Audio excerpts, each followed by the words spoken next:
My name is Jade. I am a mermaid, and I was born in the Antarctic Ocean.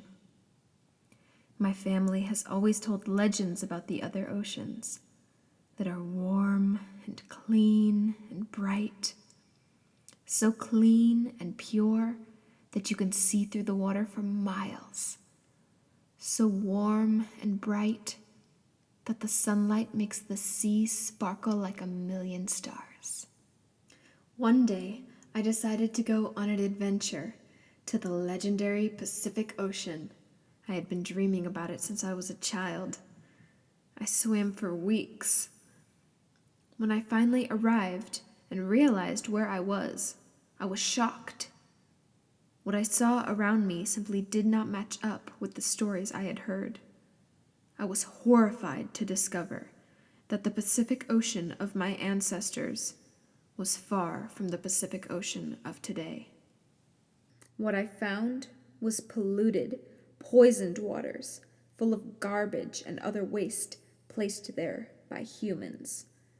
Just then, I saw what looked like an ink cloud of the Kraken. I knew the Kraken had been dead for many years, so I swam closer to try to figure out what was really going on. Something didn't feel right. It was then I realized that this was no ink cloud. This was a cloud of the great Black Death.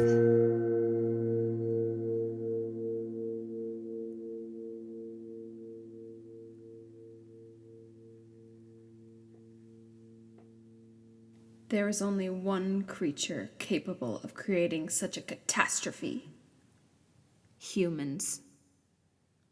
Just as the oil spilled into the ocean, a weed of hatred spilled into my heart. The cloud was much too big for me to fight, and as I swam away from the thick, poisonous storm as fast as I could, it caught up with me, and the poison burned me, and the oil stained my once pure white tail. This made the weed of hatred in my heart grow even bigger. I was once well known for having one of the most beautiful tails. My scales were white, but when the sunlight struck them just right, each one reflected a different color, creating an aura of rainbows in the water where I dwelled. At that time, there was no other mermaid who looked like me. I became ill from breathing in too much polluted water. I thought to myself, don't these humans realize that when they poison the ocean, they are poisoning themselves? As I swam around, I saw how the oil spill had affected the other animals, and at that point, the weed of hatred had consumed my whole heart.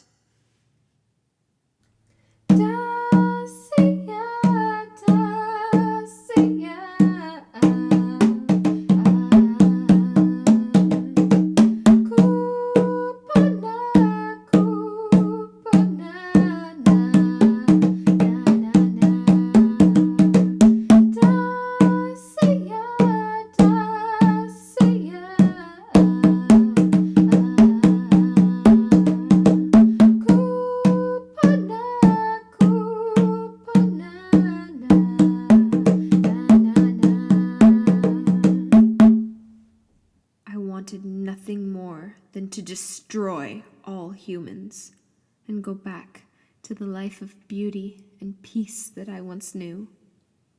It didn't take long before I found a boat throwing nets into the water.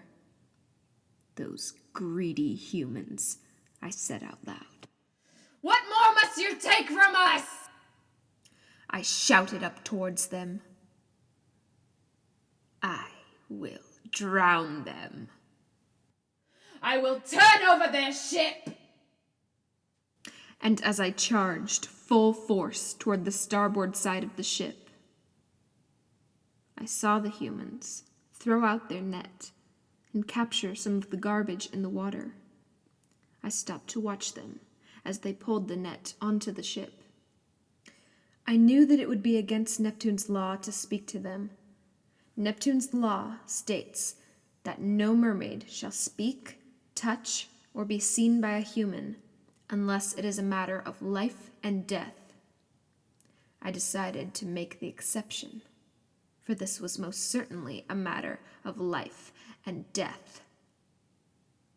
I emerged from the surface of the water. Ma'am, are you okay? Are you alive? Said Sean. Yes, I said, as I slowly laid down on the surface of the water so that my tail could be seen. They stared at me for a long time. With his eyes still locked on me, finally, Sean asked,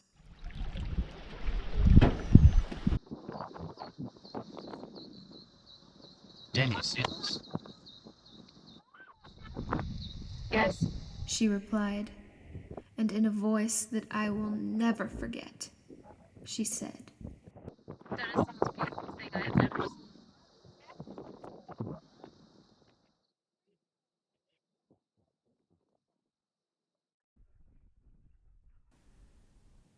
they made me realize how beautiful and special I still am. I talked with them, and they showed me how they capture garbage from the ocean and use it to build structures. They said that the death cloud was called an oil spill. Then they showed me how they captured creatures that had been affected by the oil spill and cleaned them, and then released them back into the ocean. It was then I realized that not all humans are evil. In fact, they are some of the most amazing, beautiful, and interesting creatures I have ever seen. Sean and Danny turned the weed of hatred in my heart into a blossoming flower of love, not just for them, but for all of humanity. I decided to make it my life's work to help them, to purify the ocean and all the waters of the world, and spread the message to as many humans as I can. We have the solutions for ocean plastic pollution. We have the information, the resources, the knowledge, and the power to change the world. All it takes is a choice to change. We are all born of the water, and we all use water every day. We need it to survive, and we need it to thrive in this world. I hope now that you know my story, that you will join me in my mission. Join me and become a warrior of the sea.